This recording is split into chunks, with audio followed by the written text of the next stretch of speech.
Well, if you live in Minneapolis and probably anywhere in Hennepin County, you've seen these big scary looking headlines about the massive property tax increase Hennepin County levied. But is that representative of what's going to happen to you? Are your property taxes going up that much? Today, we're going to take apart this headline and give you the tools to understand property taxes in Minnesota so you can skip the clickbait and get the facts.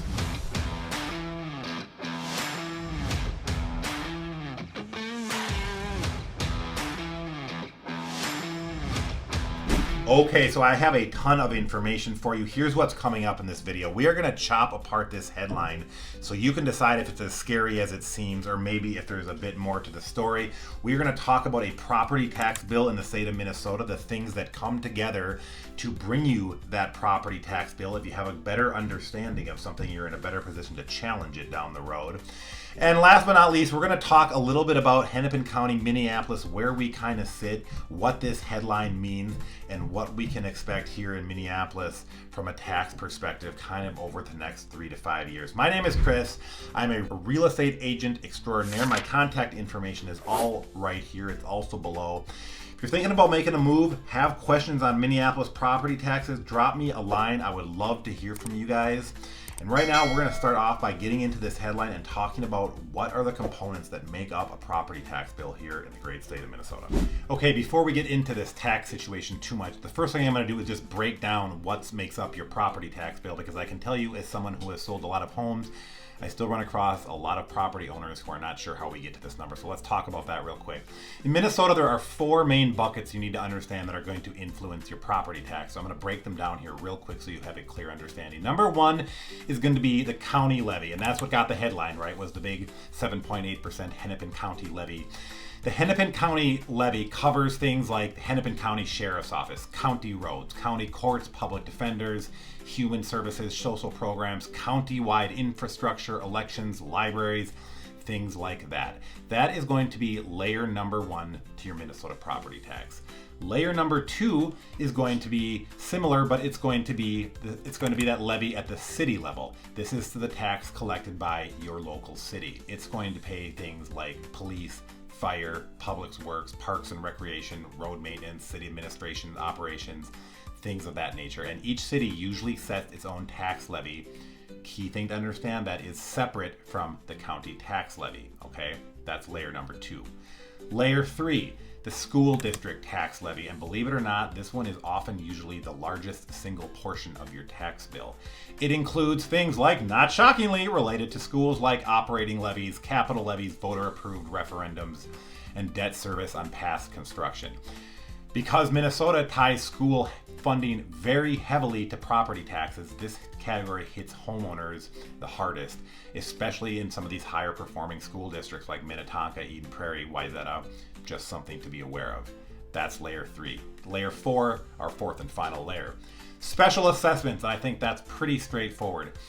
That is the only part of your bill that is not automatically recurring, so we all like not automatically recurring bills, right? Special assessments, I think you guys probably know what they are, just what they sound like: street reconstruction, sidewalks improvements, storm drainage, street lights, retaining walls, things like that. So those 4 things are the pieces that make up your tax bill. Now I'm going to tell you just how each one of these things will actually influence now that we know what the components are. Well, let's just say your home in value goes up by 15%, but the county-wide average is only 5%.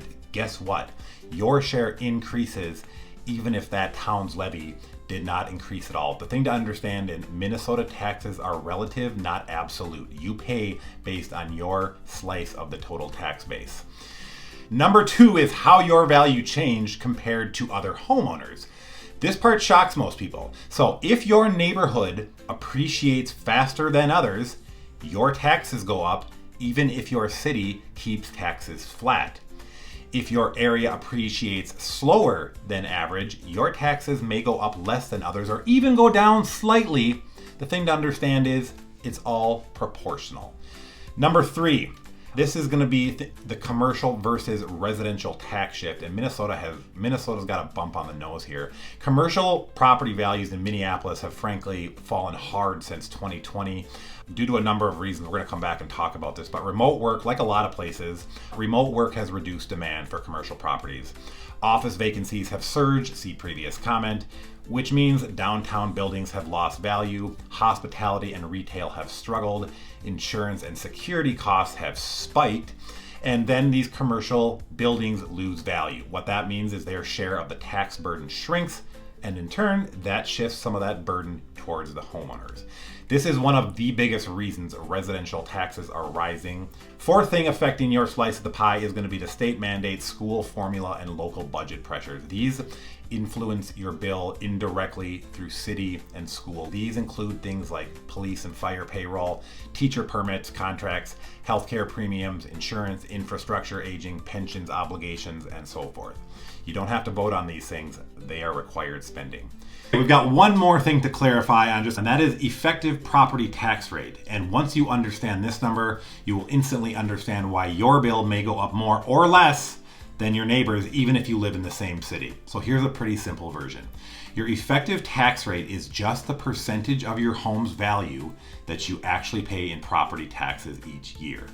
For example, in Minneapolis, the effective property tax rate is about 1.3% in real dollars, and I'm going to tell you right now exactly how to calculate. For my Hennepin County friends, and my out-of-state friends, and those not in Hennepin County, the numbers are exactly the same, and your county should have a very similar website, so hang with me here for a moment. Hennepin County friends, you just go out to Google and type in Hennepin County property tax lookup. It's likely going to be the link here right at the very top of the page, the official Hennepin County tax page. Sounds exciting. Enter your property address, as you'll see the space to do that, and you're going to scroll down, and now we're looking for two numbers. We are looking for the total tax you pay each year and your taxable value. Make sure that you get your taxable value. Okay, so your total tax divided by your taxable value equals your effective tax rate. So let's just say you paid $6,000 in tax. Your taxable value is $450,000. Your effective tax rate in that scenario would be about 1.33%. That number tells you far more about your situation than any headline about a levy increase. So with that out of the way, we're going to get more into the questions I think you guys are really wondering about.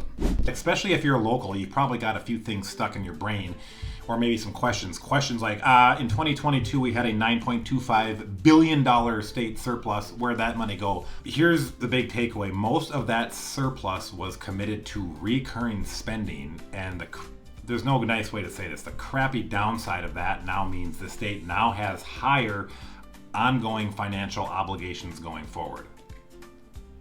If that's not government at its best, I don't know what is. So the legislature used a huge portion of that surplus, like we said, for ongoing expenditures across state agencies. A significant chunk went towards education funding increases. Minnesota passed new child care tax credits, extended family benefits, housing programs, back to that Minnesota social safety net. Whether you like it or not, it's here and it's strong and it's expensive. Billions went to one-time infrastructure payments, including transit, roads, broadband, capital improvements, and in true government fashion, a very teeny portion was returned to taxpayers. But again, the big downside of that, at least in my opinion, was they used that surplus to raise up the floor for spending. So I'm trying to not say what the surplus really gave us was an increased bottom line over time, but it kind of feels that way. We're going to answer or talk about the question most of you are probably wondering, and that is, why the hell are you doing this to me, Hennepin County? Let's try and talk about it. So in 2020, Minneapolis had the George Floyd event, and my out-of-state friends, I would love to hear from you in the comments what you heard, if you're not from Minnesota, about that event, because we all know it made a lot of national and international news even. But as a result of the George Floyd event, Minneapolis and surrounding cities have experienced dramatic rise in costs in areas like higher policing costs, rebuilding staffing, recruiting, incentives, overtime, huge.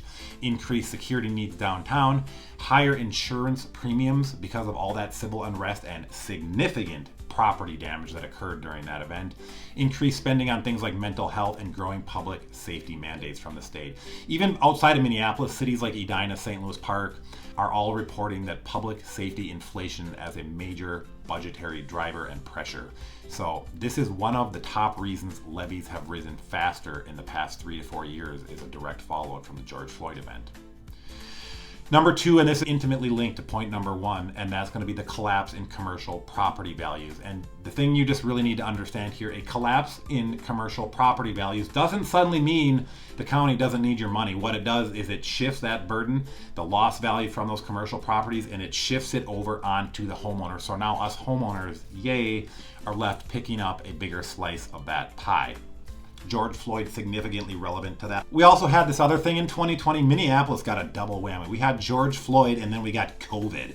So COVID obviously also had a very big impact on the whole work from home thing, and that's obviously not unique to Minneapolis. Retail and hospitality corridors lost value. True. COVID affected that. George Floyd also affected that big time. Many buildings appealed and won their valuations. We had a few buildings sell at record low prices.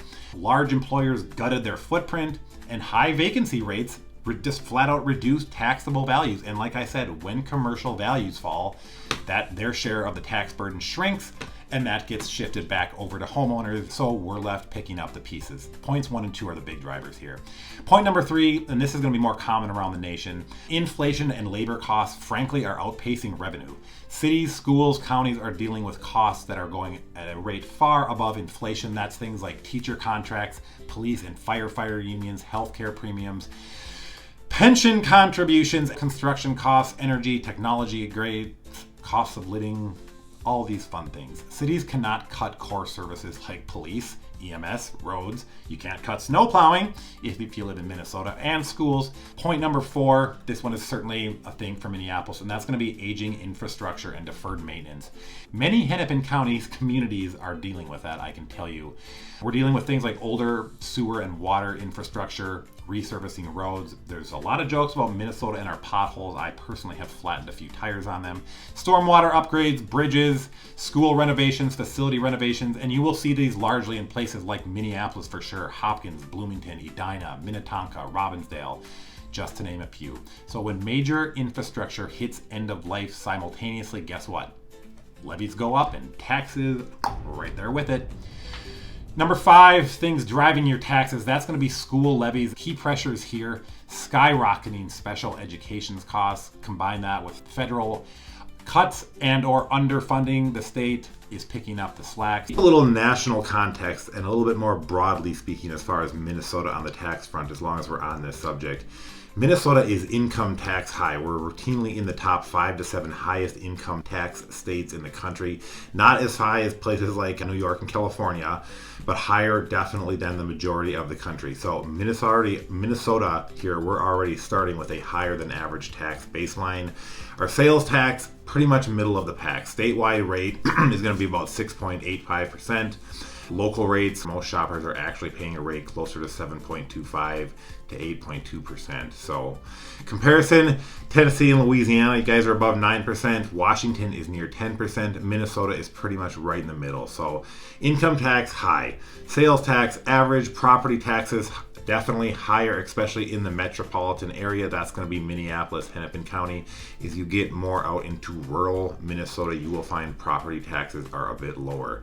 So when you combine all of that, you are definitely end up with a state that definitely relies heavily on tax revenue, and that shapes what we're going to see going forward. Trying to forecast where we're going is of course impossible, but it draws eyeballs, so let's talk about it for 2 minutes. And property taxes in Hennepin County, Minneapolis, like just about everywhere else, are going to rise. They are predicted to rise. I think what we will see is they will rise at a more controlled pace than these big eye-popping headline jumps, but more like 3 to 6% for most cities. Like everywhere, Hennepin County, Minneapolis is facing inflation issues. So what happens there nationally? We're all watching what happens with inflation. More unique to Minneapolis and things that I feel positive about personally as somebody who lives here. Minneapolis, Hennepin County continues to move on from 2020 and the challenges of both COVID, which everybody got, but also for us here was George Floyd. And we talked about the effect that had on the commercial tax base here in Minneapolis and a lot of Hennepin County. So as those businesses come back, that should also remove some of that burden off of the homeowners here in Minneapolis and Hennepin County and shift that burden back onto the businesses. And just, I feel like I gotta mention it here because we have talked about, I feel like this video sounds a lot like Minnesota and its high taxes. And yes, like we talked about, Minnesota's not gonna be one of your lowest tax states. You get a lot of really good things with it, right? You get one of the top tier school system, one of the best park systems in America. You get clean air and water, which, I mean, doesn't sound sexy until you need it. National leading healthcare, we've got Mayo here, great bikes, trail system, public library, civic engagement, and the list goes on and on. So there's definitely benefits that come with it. You know, so just some final thoughts here on this video and this topic. You know, number one, Minnesota's dealing with a lot of the same issues other states and frankly individuals are. Inflation, life is just getting more expensive, and of course that's going to show up in budgets and property taxes. Minnesota does have its own unique challenge recovering from the George Floyd event of 2020. As I talked about in the video, especially that commercial tax base recovering, that is a bit more of a uniquely Minnesota problem. But I do think if you live here and you look at the numbers, I think most of us living here feel pretty confident that we are going to come back from that. If you guys like the video, and I really hope this sheds some light on how we get property taxes, how you can calculate your own. If you found the video helpful, if you liked it, please give us a like. It really helps us. My name is Chris. Contact information is all right here. If you've got any questions on things like exciting property taxes or anything else, would love to hear from you guys. Thanks for watching. We'll see you guys again real soon.